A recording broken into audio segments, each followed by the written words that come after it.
Boa tarde e obrigado por aguardarem. Sejam bem-vindos à teleconferência da CSN para a apresentação dos resultados referentes ao quarto trimestre de 2020. Estão presentes hoje conosco os diretores da companhia.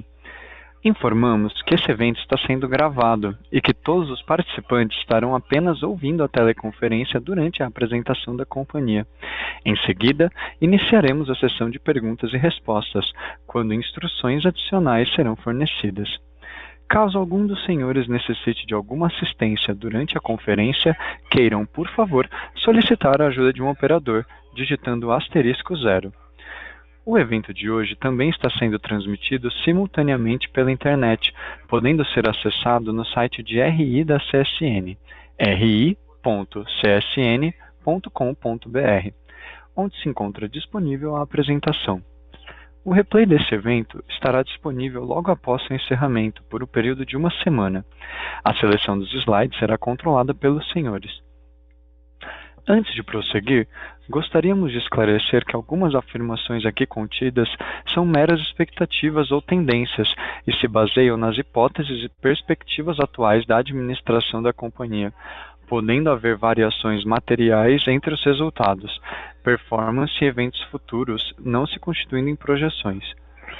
Os resultados reais, desempenho e eventos podem diferir significativamente daqueles expressos ou implicados por essas afirmações, como resultado de diversos fatores, tais como condições gerais e econômicos do Brasil e outros países, níveis de taxa de juros e de câmbio, renegociações futuras ou pré-pagamento de obrigações ou créditos denominados em moeda estrangeira, medidas protecionistas nos Estados Unidos, Brasil e outros países, mudanças em leis e regulamentos e fatores competitivos gerais, em base global, regional ou nacional. Agora, gostaríamos de passar a palavra ao Sr. Marcelo Cunha Ribeiro, diretor executivo de Relações com Investidores, que fará a apresentação dos destaques operacionais e financeiros da CSN nos períodos. Por favor, Sr. Marcelo, pode prosseguir. Boa tarde a todos.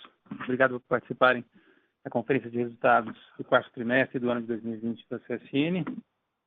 Esse foi um ano muito especial para a CSN, em que alcançamos resultados recordes em diversas dimensões, porém não foi um ano fácil, foi um ano que começou com bastante preocupação em função da pandemia, preocupações financeiras, preocupações sanitárias. Eu acredito que a gente está terminando numa posição muito positiva em todos esses aspectos, do ponto de vista da saúde dos nossos colaboradores e do impacto da pandemia nas nossas operações.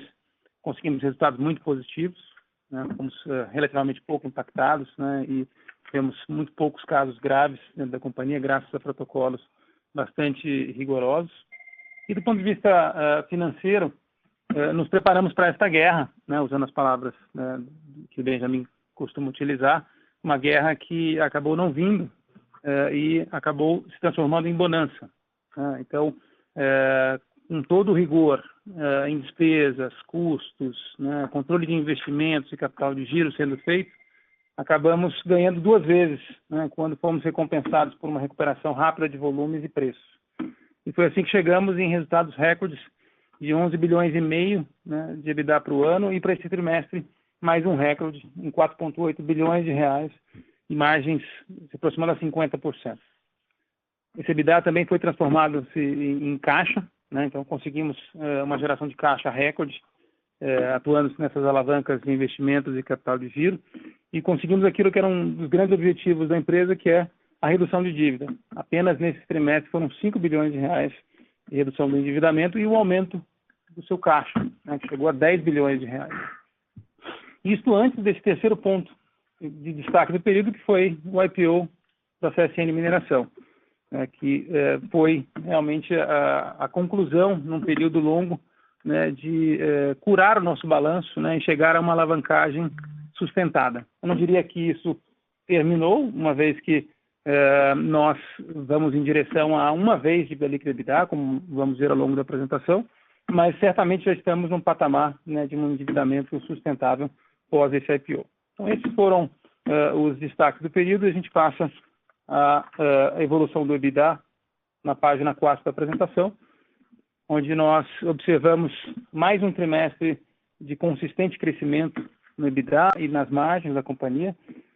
Não fosse por este primeiro trimestre do ano, que foi afetado por uma produção abaixo do normal na mineração em função de chuvas, seria quase 2 anos de crescimento seguidos, né, de EBITDA trimestral, coroando aí esse ano de 11 bilhões e meio e quase 60% de crescimento sobre o ano anterior. Né? A grande novidade nesse trimestre, quando observamos, né, a contribuição de cada um dos negócios, é que o negócio que mais contribuiu para esse crescimento foi a siderurgia. Isso não acontecia há bastante tempo. 2019 tinha sido um ano de recuperação, um ano difícil para o aço, uma vez que atravessávamos a reforma do Alto Forno 3, e esse ano houve uma aceleração muito grande do desempenho do negócio. Claro que continuamos a ter um desempenho excepcional na mineração e no negócio de cimentos, que culminou com esse crescimento do trimestre de 35%, chegando a 4,8 bilhões de EBITDA. Na página seguinte, continuamos a discutir os indicadores financeiros principais do negócio. O nosso investimento foi um investimento bastante contido no ano, muito focado em investimentos de sustentação, uma vez que nos preparamos para um momento muito mais complicado na pandemia, que acabou não vindo, e nos dedicamos na siderurgia a projetos de produtividade, como as baterias de coque e até o retorno do Alto Forno 2. Esse foi o ponto que elevou marginalmente o CAPEX no quarto trimestre, enquanto na mineração nos concentramos principalmente na reposição de frota. E por isso tivemos um CAPEX esse ano menor, em comparação ao ano passado, que foi bastante carregado em função da reforma do Alto Forno 3 e em função das unidades de filtragem. Com relação ao capital de giro, mais uma vez usamos bem essa alavanca para permitir uma geração de caixa robusta. Continuamos a reduzir estoques, né, como veremos, a redução de estoques nos propiciou uma venda bastante robusta na siderurgia e também uma aceleração da geração de caixa, e continuamos, né, com o exercício de alongamento de prazos com fornecedores. Dessa maneira, conseguimos uma conversão de EBITDA em caixa bastante acentuada. Tivemos os 4,7 bilhões, né, de EBITDA, 3,8 bilhões viraram de fato caixa, coroando esse ano de geração de mais de 8 bilhões de reais de caixa. O que podemos ver na página seguinte resultou diretamente na redução do nosso endividamento. Nesse trimestre, pontualmente, fomos beneficiados também pela variação cambial. O câmbio que terminou setembro em cerca de 5,6 reais por dólar, terminou o ano em cerca de 5,2, né? E esse fortalecimento do real também ajudou a reduzir a dívida. Esses dois fatores nos ajudaram a reduzir em 5 bilhões de reais em endividamento somente no quarto trimestre, mas já havíamos reduzido outros 3 bilhões no terceiro trimestre. Então, de fato, nos últimos 6 meses conseguimos uma redução de 8 bilhões de reais no endividamento, ainda sem o IPO. E foi dessa maneira que chegamos a esses 2,2 vezes dívida líquida EBITDA no quarto tri, o que nos permitiu agora, até no contexto do IPO, ter a ousadia, né, de colocar essa nova meta, uma meta simbólica de 1 vez dívida líquida EBITDA e de 15 bilhões de reais de dívida líquida para o final de 2021. Na página seguinte, mostramos um outro impacto imediato do IPO, que é melhorar o perfil do nosso endividamento. Antes mesmo do IPO, já tínhamos conseguido aumentar a nossa posição de liquidez para 10 bilhões de reais em função dessa excelente geração de caixa. Mas em função do endividamento de curto prazo, a cobertura do caixa não passava de 2 anos. Imediatamente pós o recebimento desses recursos do IPO, já implementaremos esse exercício de reperfilamento, que vai resultar em que o prazo médio da dívida vai aumentar para 5 anos ou 60 meses, e que também a cobertura do caixa vai superar 60 meses. Né? Isso vai tirar totalmente a pressão de liquidez sobre o caixa, tornar as amortizações nos próximos anos muito mais suaves, com efeitos já sentidos sobre os nossos ratings de crédito. Então, já fomos, né, elevados na última sexta-feira, mas certamente novos upgrades virão, né, uma vez que o nosso patamar de endividamento continuará se fortalecendo, né, e a dívida continuará se alongando também. Passando a discutir os principais temas dos negócios, na página 9, começamos pela siderurgia, que teve um desempenho excepcional e muito surpreendente. Terminamos o ano de 2020 com um crescimento. Ao meados de 2020 se previa uma queda de até 20% de volumes, né, e nós fomos os primeiros, né, a enxergar essa recuperação que começou no final de maio, começo de junho, e já tínhamos uma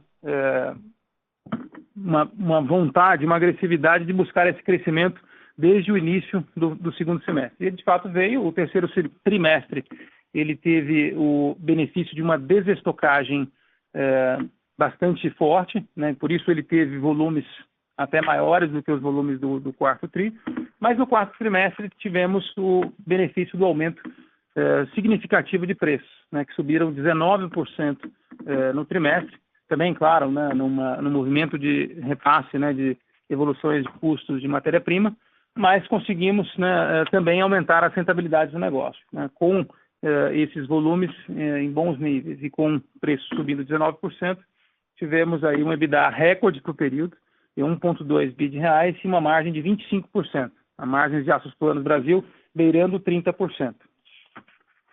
Na página seguinte, falamos um pouco da produtividade da siderurgia, e mostramos que a produção de aços brutos subiu no trimestre, uma vez que retornamos ao alto forno 2, um crescimento de 16%, mas que poderia ter sido até superior, né, não fosse paradas em função de quedas de energia, né, com causas exógenas que aconteceram e que nos levaram a perdas de produção relevantes, né, sem as quais teríamos tido até melhores volumes comerciais no outro trimestre. Mas ainda assim, nossa contenção de custos foi bastante bem sucedida, né? Os custos de placa em reais subiram apenas 13%, quando tivemos carvão, coque, minério subindo em patamares muito superiores a isso. E por isso que o EBITDA por tonelada subiu acima dos R$ 1.000 por tonelada, ou seja, quase $200 por tonelada.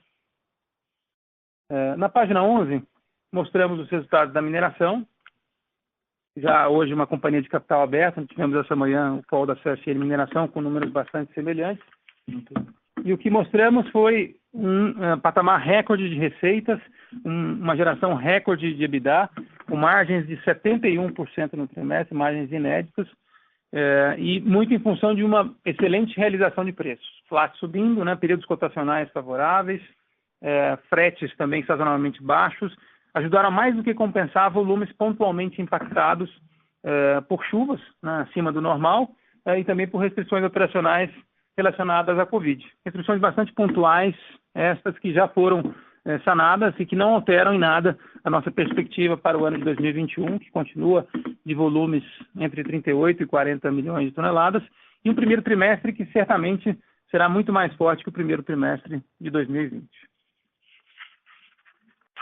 Finalmente, com relação a cimento, tivemos um ano também muito forte, não só a CSN Cimentos, mas também todo o mercado de cimentos se beneficiou de um mercado de construção civil acelerado em função de juros baixos, né, e se beneficiando também do auxílio emergencial, com um crescimento em níveis nacionais de 11%, na região sudeste um crescimento de 7% no ano, e nós, mais uma vez, crescemos mais do que o mercado. Nós crescemos 13%, já é o 8º ano seguido que crescemos mais do que o mercado e crescemos acima de 10%.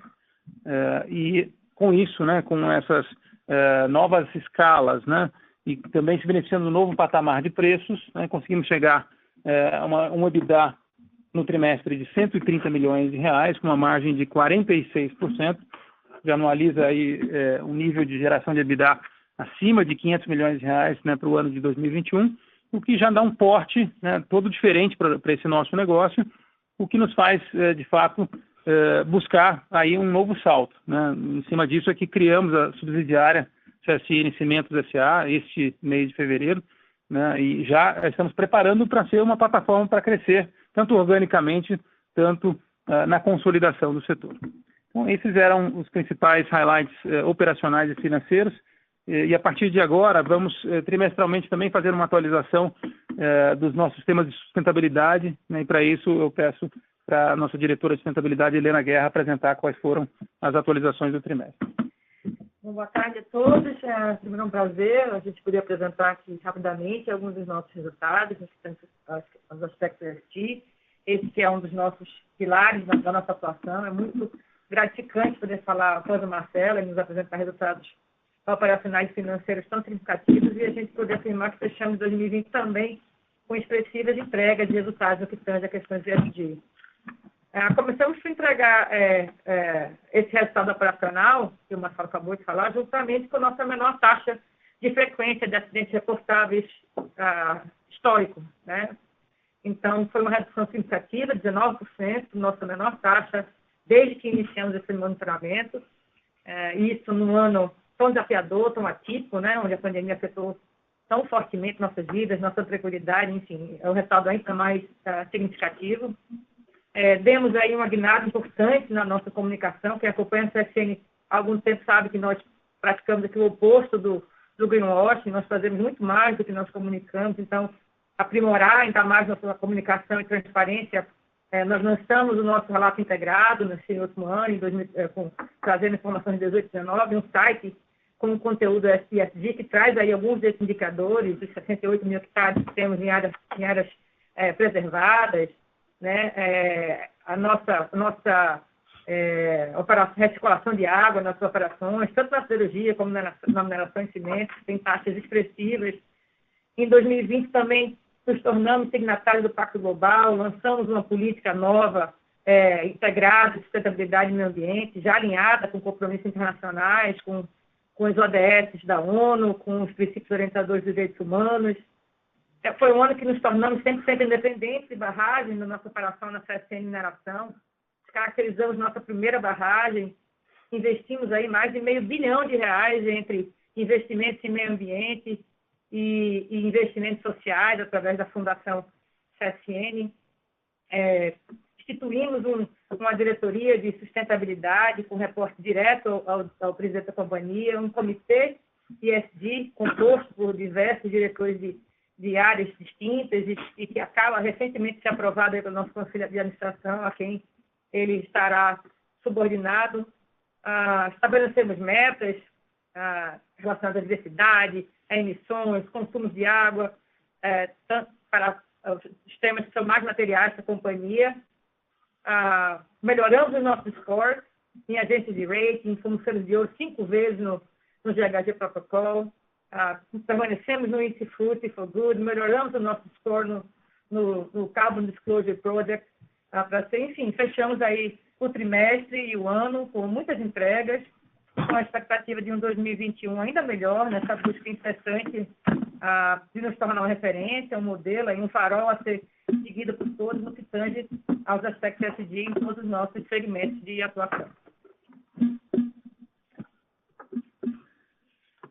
Bom, com isso encerramos a apresentação e podemos passar para a sessão de perguntas e respostas. Obrigado. Iniciaremos agora a sessão de perguntas e respostas para investidores e analistas. Caso haja alguma pergunta, por favor, digitem *1. Se a sua pergunta for respondida, você pode sair da fila digitando *2. Solicitamos a gentileza de tirarem o fone do gancho ao efetuarem a pergunta. Dessa forma, uma ótima qualidade de som será oferecida.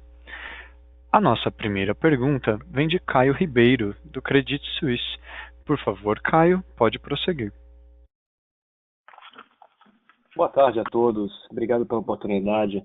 Minha primeira pergunta seria sobre a sustentabilidade, né, das margens que vocês entregaram na siderurgia nesse trimestre, né, de 25%. Eu queria só ver se vocês podiam falar um pouco como é que vocês veem essa margem evoluindo no primeiro TRI, né, e se com os repasses de preço que tem aí para esse trimestre, né, daria para enxergar mais uma expansão de margem. E aí, em segundo lugar, né, sobre dividendos, entendo que vocês têm um cap hoje, né, desse payout, né, de 25% do lucro líquido, até vocês concluírem a desalavancagem, né, mas enfim, vocês já têm conseguido reduzir bem esses níveis de alavancagem, né, hoje já está em 2,2 vezes, e com a conclusão do IPO, né, isso deve cair ainda mais. Então, eu queria entender, enfim, como é que vocês enxergam o timing ideal, né, para possivelmente revisar essa política de dividendo, começar a redistribuir um excedente de caixa, né, para os acionistas, e qual que seria esse nível de endividamento aí que vocês consideram ideal, né, para ajudar a gente a mapear o que poderia ser considerado excedente de caixa para a empresa? Obrigado, pessoal. Oi, Caio, boa tarde, é o Martinez falando. Em relação à margem de 25% que a gente teve no primeiro trimestre, só para te dar, desculpa, no último trimestre, só para te dar um pouco mais do que está acontecendo no primeiro tri desse ano. A gente tem um carry-over de preços que já está dado, já está desenhado no primeiro trimestre em torno de 25%. Só o carry-over de preço. Lembra que no quarto tri nós fizemos 19%, eu estou falando que nós vamos ter um carry-over de 25% no primeiro tri. Um outro ponto importante, a situação mundial favorável. Hoje é muito difícil importar material aqui no Brasil. Praticamente hoje os mercados americanos, o mercado asiático, ele tá praticamente trabalhando no próprio mercado interno, com pouca importação. E além disso, a gente tem que levar em consideração aquela conta estequiométrica que eu sempre falo, né? Para fazer 1 tonelada de aço, você precisa de 1,6 de minério e 0,6 de carvão. Hoje, para vocês terem uma ideia, em janeiro de 2020, o minério estava 94. Hoje ele está 173. O carvão era 144. Hoje está em 149. E o câmbio, que naquela época estava da ordem de 4,06, hoje está em 5,50. Então, se você misturar tudo isso daqui e colocar na conta geral, a gente teria que aumentar o preço praticamente 105%. Teria que ser o aumento do preço. Então, no primeiro trimestre, além do carry-over de preço, a gente tem provavelmente mais um aumento em março para distribuição, e aí mais focado nos produtos quente e frio, e ainda tem uma parte do aumento de montadoras que está entrando no primeiro trimestre. No segundo trimestre, em função dos contratos que a CSN realiza, que é um pouco diferente dos nossos concorrentes locais, que fecham por 1 ano, a gente fecha contratos trimestrais. Então, a gente deve ter um carry-over, inclusive para montadoras e para outras empresas do setor industrial, da ordem de 20%. Então, isso aí está dado, não tem o que fazer, porque isso aí é relativo ao passado. É basicamente isso que a gente tem de preços e margens para o primeiro trimestre. A segunda pergunta era sobre dividendos, Caio. A gente, na destinação de resultados deste ano de 2020, você vai notar, a gente alocou aí 25% do resultado do ano, então resulta em cerca de 900 milhões de reais de dividendos que serão pagos após a Assembleia Geral Ordinária, então no início de maio, tá? Então já é um dado. Daqui para frente, a gente vai continuar mantendo essa política dos 25%, né?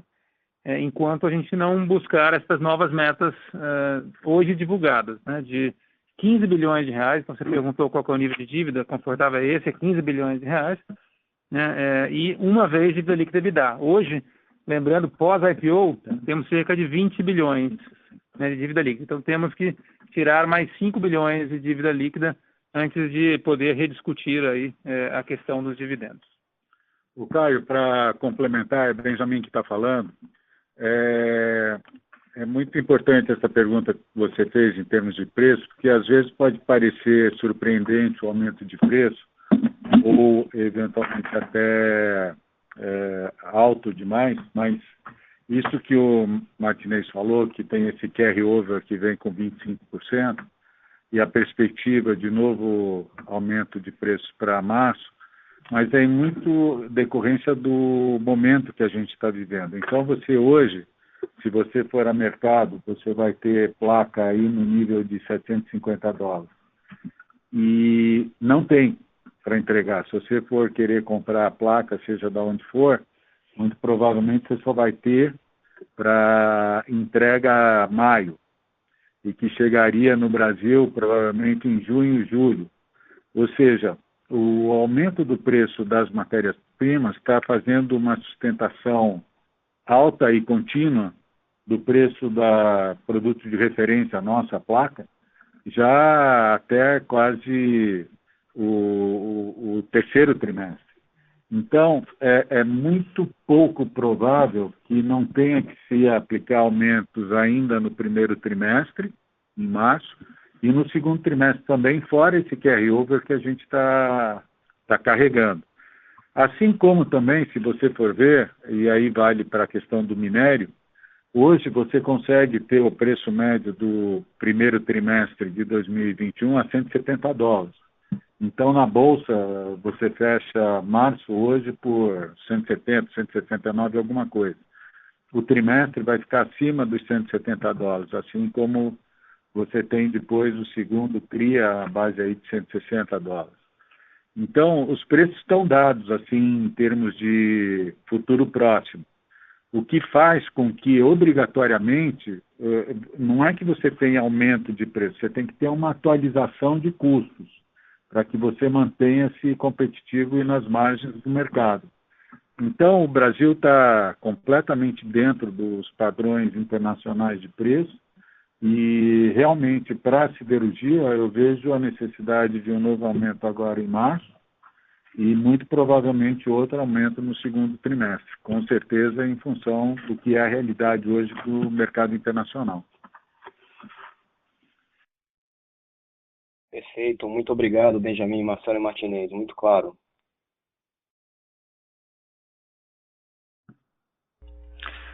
A nossa próxima pergunta vem de Daniel Sasson, Itaú BBA. Por favor, Daniel, pode prosseguir. Olá, boa tarde a todos. Obrigado pela pergunta. Na verdade, a minha primeira pergunta é um follow-up em relação à pergunta anterior. Nessa parte de preços, Martinez, esse aumento que vocês vão anunciar para março, se você puder comentar um pouquinho, enquanto você está vendo a paridade de importação hoje, né, o preço no mercado doméstico versus o produto importado, e se de repente você acha que esse nível de prêmio pode ficar um pouquinho mais alto do que aqueles 5%, 10% históricos, dadas as dificuldades que você comentou para importar produto. E a minha segunda pergunta é em relação ao negócio de cimento, né? A gente viu aí volumes, preços, margens melhorando ao longo de 2021, mas imagino que ainda haja espaço para um aumento maior de volumes e preços ao longo desse ano também. Qual é o EBITDA potencial que vocês acham que essa divisão de negócios pode ter, pode contribuir para o EBITDA consolidado, quando vocês chegarem em preço e em utilização de capacidade que vocês considerem aí mais saudáveis ou normalizados? Obrigado. Oi, Daniel. Eu vou responder a primeira pergunta relativa aos preços, né? Uma coisa importante, né, e complementando também o que o Benjamin comentou, é óbvio que o aumento de preços que a gente está fazendo está muito mais ligado a uma recomposição de custos, né? Então, eu diria que tem quatro pontos que a gente considera aí. Primeiro, a equação oferta e demanda, que é muito favorável hoje. Quer dizer, hoje a gente tem, de alguma maneira, todos os mercados apresentando crescimento, seja do mercado automobilístico, mercado agrícola, rodoviário, construção civil, embalagem, todos têm uma equação de oferta e demanda favorável. Do ponto de vista custo, e aí também é muito importante ressaltar, que o carvão ele estava na faixa de $110, e hoje nós estamos comprando carvão a $140, $150. Além disso, a CSN ainda compra coque, e paga esse coque ao redor de $480 a $500. Também está super avaliado hoje esse coque. E o minério, não precisa nem dizer, o minério hoje na faixa de 170 a 175. Com relação à importação, cabe ressaltar também, colocando um pouco mais de cor naquilo que existe lá fora, os altos fornos chineses hoje operam com uma capacidade, com nível de utilização da ordem de 94%. Existe também na China, e deve ser anunciado nos próximos dias, uma redução do tax rebate que eles têm para o que eles exportam, da ordem de 13%, o que vai também beneficiar o mercado mundial, porque eles vão parar de exportar, eles vão, na verdade, promover o crescimento interno, né? Que o crescimento interno hoje chinês, seja no varejo, automotivo, continua forte. Em relação aos prêmios hoje, Daniel, eu estou considerando hoje uma BQ na China, apesar de não ter essa BQ para comprar, da ordem de $640 a $650. Hoje, se você calcular o prêmio, ele está na ordem de 12% a 15%. E no material zincado, que a gente também tem uma participação maior, esse prêmio da ordem de 15% a 16%. Então, relativo à tua pergunta, à elasticidade de preço, eu acho que existe essa elasticidade porque nós já chegamos no Brasil a ter prêmios numa situação de oferta e demanda favorável acima de 20%. Então, de alguma maneira, nós vamos ter que recompor esse custo que a gente tá sofrendo aqui no Brasil. E enquanto o mercado estiver favorável e a equação de importação também favorável, nós vamos trabalhar na máxima rentabilidade possível. Esse é o desafio que a gente tem aqui na siderurgia, né? Olhando sempre o que eu falo toda vez, produção full, foco no mercado interno, valor agregado, pulverizar, posicionamento em vários setores, a gente não tem todos os ovos na mesma cesta, e aonde a gente está instalado nos Estados Unidos, trabalhar com Estados Unidos, Europa e Portugal, trabalhar como player local. Então, dentro dessa linha que a gente vai trabalhar ao longo do ano de 2021. Não sei se ficou claro ou se tem mais alguma dúvida em relação ao aço. Não, excelente, Martinez. Acho que você também pode me ajudar com cimento aqui, né? Quer que eu comece? Ô, Daniel, Edivaldo, boa tarde. Deixa eu dar um panorama aí do cimento do que a gente está achando, né?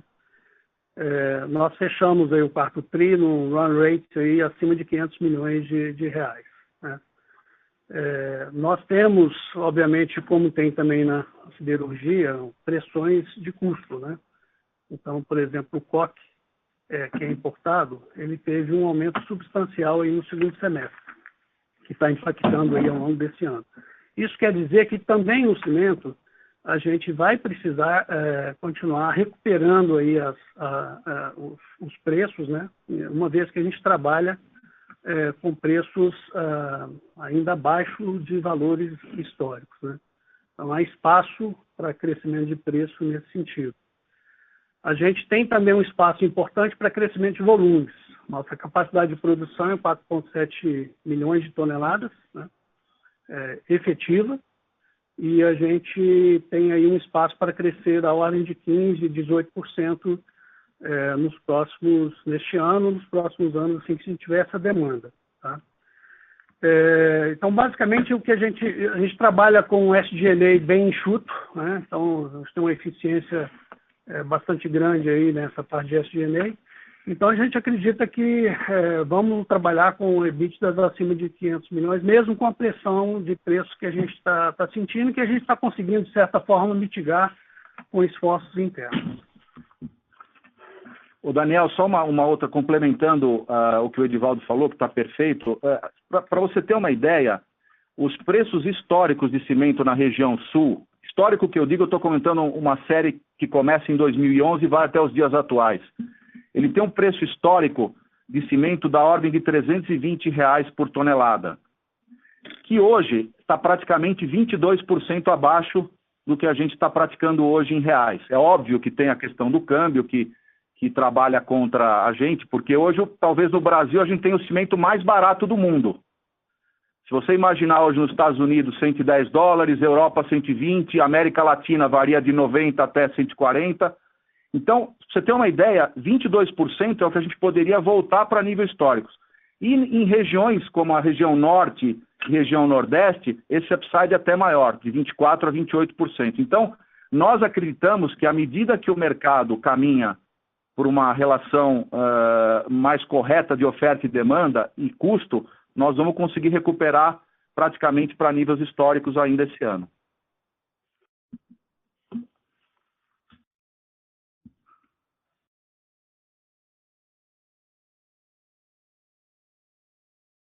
Alô? A nossa próxima pergunta vem de Leonardo Correio, de BTG Pactual. Por favor, Leonardo, pode prosseguir. Pessoal, boa tarde. Vocês conseguem me ouvir? Sim, está um pouco abafado, mas conseguimos sim, né? Não, tá bom. Peço desculpa. Estou com um problema de áudio aqui. A primeira pergunta para você, Marcelo, para começar, com relação ao liability management, né? Você, na introdução, você deixou bem claro toda a evolução e toda a confiança, né, que o mercado sempre pediu para vocês, né, e claramente o cenário foi favorável, o ciclo está ajudando e tem bastante coisa sendo feita na companhia para entregar esse nível de uma vez na data de dar final de 2021. Né? Mas ainda olhando assim, o nível de custo de dívida, a CSN ainda é mais alto do que vários dos peers aqui, até listados na Bolsa, né, comparáveis.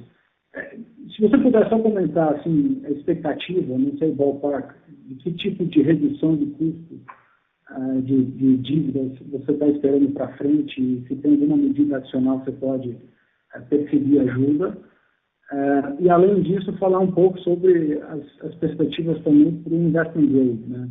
Enfim, que é algo que vocês estão batalhando já há muito tempo e estão cada vez mais próximos. Queria ver como está a confiança com relação ao investment grade. Indo para uma segunda pergunta um pouco mais estratégica, está claro que vocês têm uma lista aí de prioridades e tem bastante coisa a ser feita no lado estratégico, nas listagens, né? E cimento tem sido anunciado publicamente por vocês como uma nova avenida. Mas eu só queria entender assim, como está a lista de prioridades, porque também tem o vidro de aço que poderia ser listado, está gerando resultados espetaculares esse ano, com bastante melhora, né? A reforma do Oxford na Volta Redonda foi feita. Então, só queria entender na lista de prioridades por que por exemplo, o aço não poderia vir antes do cimento. Só queria entender um pouco do game plan aí nos próximos movimentos estratégicos. E só uma última pergunta rápida, só para checar o que o Martinez falou. Ele fala de um carry-over de 25% no primeiro TRI dos aumentos de preços já anunciados. Né? Só para não confundir, às vezes a gente acha que isso é aumento de receita líquida por tonelada no mercado interno. Eu só queria confirmar, é isso mesmo? Vai aumentar 25% TRI a TRI a receita líquida no mercado interno ou não é esse o entendimento? Obrigado, senhores. Vamos começar por essa última, Martinez? Pode confirmar? Ô, Léo, é exatamente isso que é isso que a gente está falando. Só para revisar.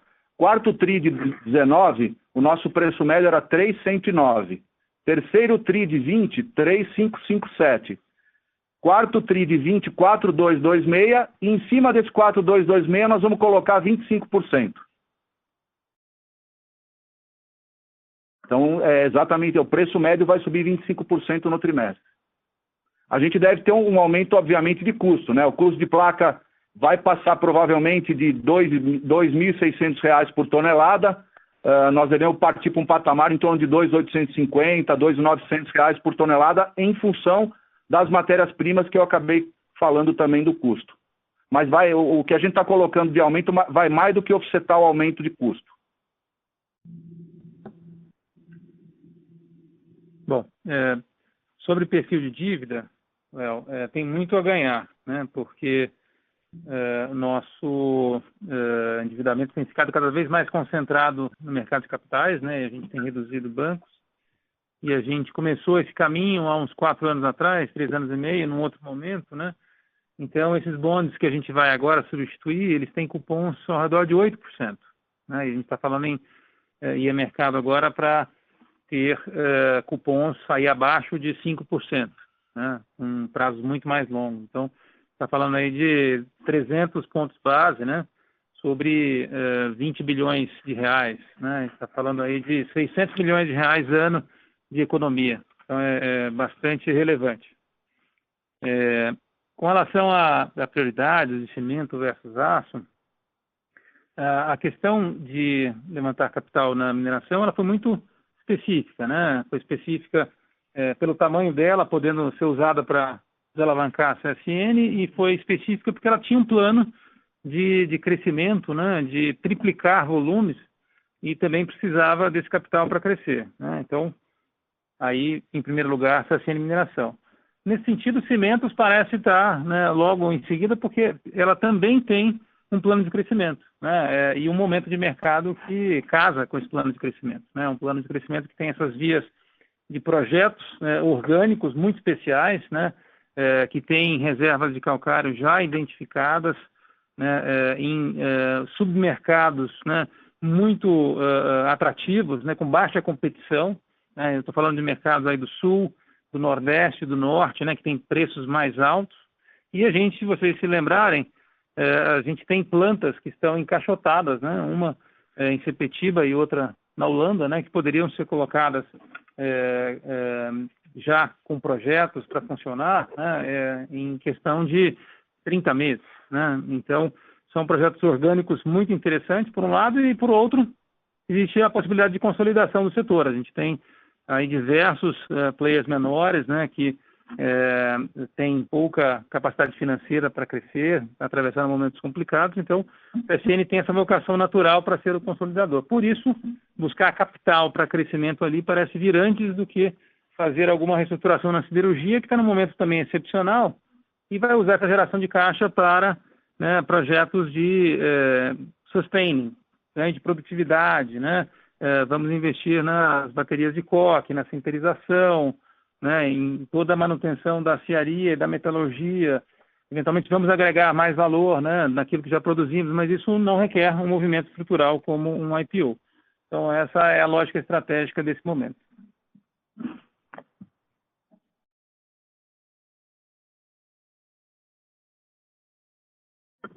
Claro, muito obrigado. A nossa próxima pergunta vem de Thiago Lofiego, de Bradesco BBI. Por favor, Thiago, pode prosseguir. Obrigado, boa tarde. Martinez, se você puder comentar um pouco sobre a dinâmica de demanda, tanto de planos quanto longos, olhando um pouco para aquela questão da restocagem, né? A gente tem ouvido essa questão da restocagem há alguns meses já, e muita gente falando que no primeiro TRI isso já se esgotaria. Queria ver um pouco da visão de vocês, como é que vocês estão vendo o order book aí para os próximos meses, e se você acredita que essa restocagem ela continua um pouco mais para frente. E a segunda pergunta, em longos especificamente, você pode comentar um pouco sobre esse espaço para aumento de preço. Hoje, na nossa conta aqui, tem um espaço né, para aumento de preço, mas a gente sabe que a dinâmica de oferta ela também é diferente, né? O mercado um pouco mais fragmentado. Então, só entender um pouco a sua cabeça para preços de longos. Obrigado.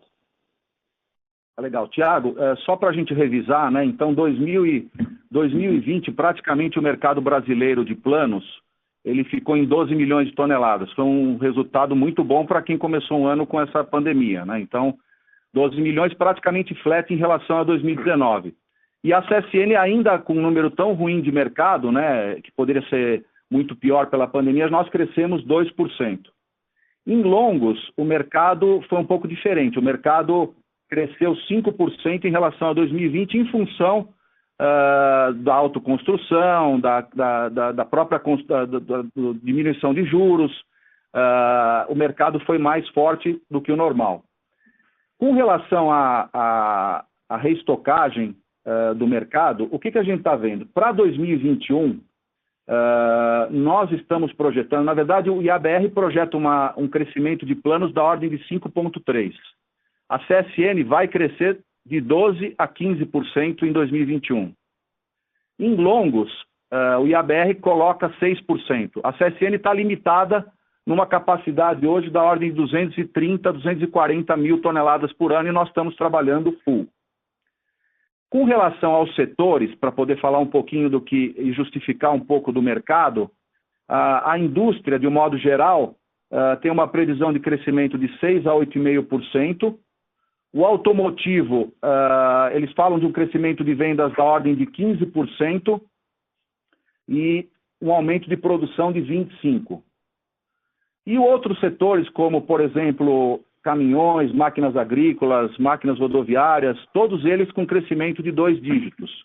Então, o que o mercado vem apresentando, e foi consolidado ontem nos números de ABR, mostra que o mercado continua crescendo e forte.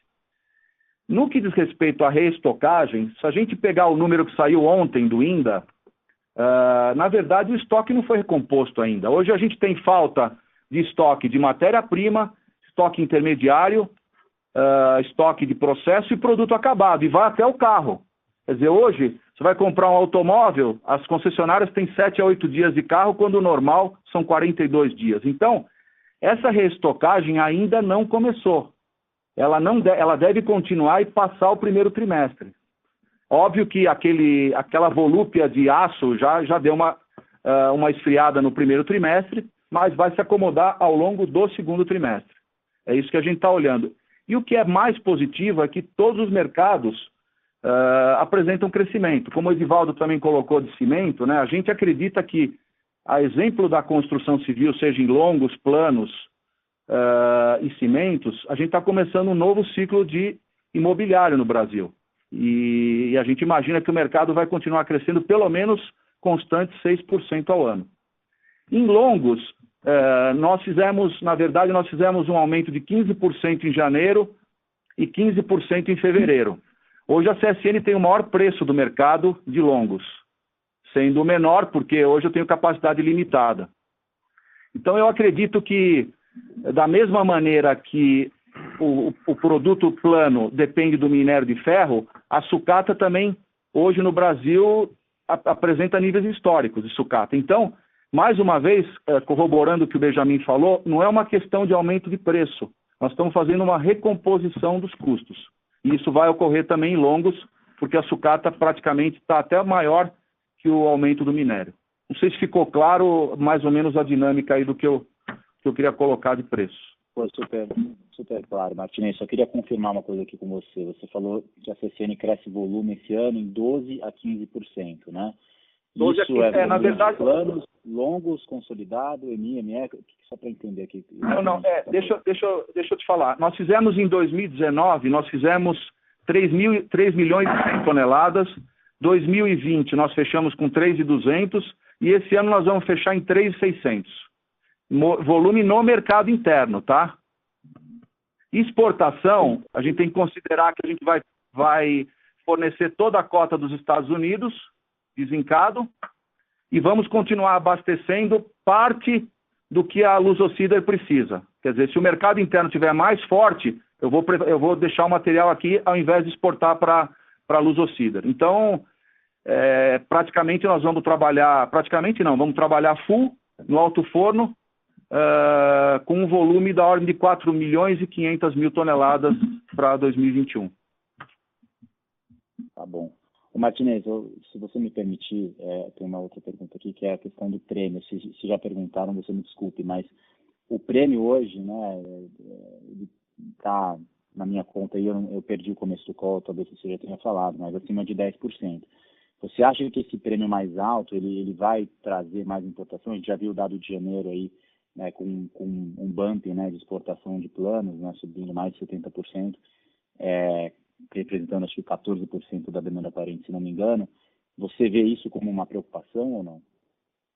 Hoje eu não enxergo uma preocupação, Tiago. O número de janeiro tem uma distorção. Tem 50 mil de placas que a CSN retornou dos Estados Unidos para o Brasil.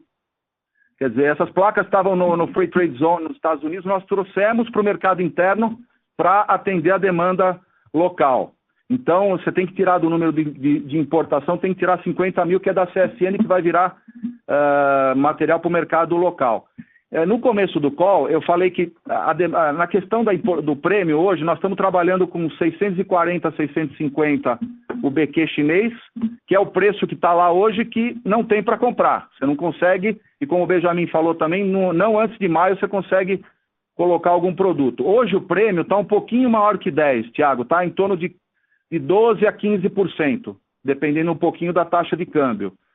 E com esse prêmio, com a situação de oferta e demanda que está adequada, e com a importação relativamente controlada, a menos dos materiais em casa, que a gente tem que tomar um pouco de cuidado, eu não acredito que a gente tenha problemas de trabalhar com um prêmio maior que o histórico. Obviamente, nós não vamos deixar que tenha uma invasão de importados aqui no Brasil, isso é claro. Nós aprendemos que o import penetration ele tem que ser no máximo aqui no Brasil da ordem de 10%.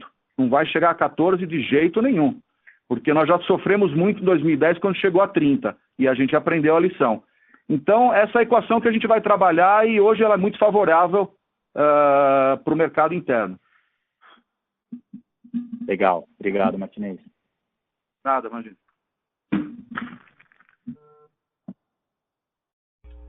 A nossa próxima pergunta, em inglês, vem de Carlos de Alba, com Morgan Stanley. Por favor, Carlos, pode prosseguir. very much. Just a question regarding the liability management program. Marcelo, has this been completed? What you highlighted in the second part of that chart for the first quarter, is that done, or is something that you are still working on? Can you give us a little bit more details? What banks are involved on this, and when should we expect the closure of these initiatives? And then, as the company continues to do a good job in significantly and rapidly reducing the leverage now, why wouldn't the company change the dividend policy towards something closer to cash flow generation? And the company manages working capital quite well. It also has lower capex than peers, and we have seen global peers in particular, but also Vale, moving towards a dividend policy much closely aligned with cash flow generation. Why wouldn't CSN do that throughout 2021 or in 2022, once your balance sheet is definitely much stronger and you reach your targets? And if you are not prepared to do that, is it because the company has plans for expansion into other businesses or in the current core businesses of the company, but you want to expand further? Thank you very much. Não, obrigado, Carlos, pela pergunta. Sobre o liability management, as condições que a gente colocou naquela simulação são condições que a gente já tem em mãos, vamos dizer assim, né? Então, são discussões que a gente já vem tendo com esses bancos, e você conhece quais são os nossos bancos, né? Não preciso citá-los aqui nominalmente, mas a gente tem 3 ou 4 bancos relevantes, que são bancos que lá em 2017 nós fizemos um primeiro reperfilamento, e agora, uma outra condição, a gente faria, né, uma nova etapa, né? Então, isso a gente já tem em mãos e deve conseguir implementar nos próximos 45 dias. E, inclusive, isso vale também para a questão de mercado de capitais, né? O mercado de renda fixa tem sido bastante ativo, está aberto para todas as companhias, né, com o nosso perfil. Então, a gente taticamente vai buscar o melhor momento, uma vez que a gente, nas próximas semanas, deve ver aí uma ação positiva nos nossos ratings, tá? Então, a gente não precisa ter pressa nesse sentido, a gente vai buscar o melhor momento. Com relação à política de dividendos, como eu respondi anteriormente, uma vez, né, chegando a esses objetivos de uma vez da liquididade e 15 bilhões de reais, chegar a uma política, né, onde a distribuição de dividendos ela é equivalente à geração de caixa em excesso, parece ser razoável, né? Uma política para a qual muitas companhias se dirigiram e é algo que a CSN vai considerar, mas isso vai ser para um horizonte além de 2022, né? Então, o crescimento vai ser feito sem alavancagem, como o Benjamin tem falado de maneira bastante firme, né? Nós vamos crescer sim, é o objetivo crescer de maneira sustentável, usando justamente, né, a via do equity, né, a via da listagem dos negócios individuais. Então, espero que tenha respondido a sua pergunta dessa maneira.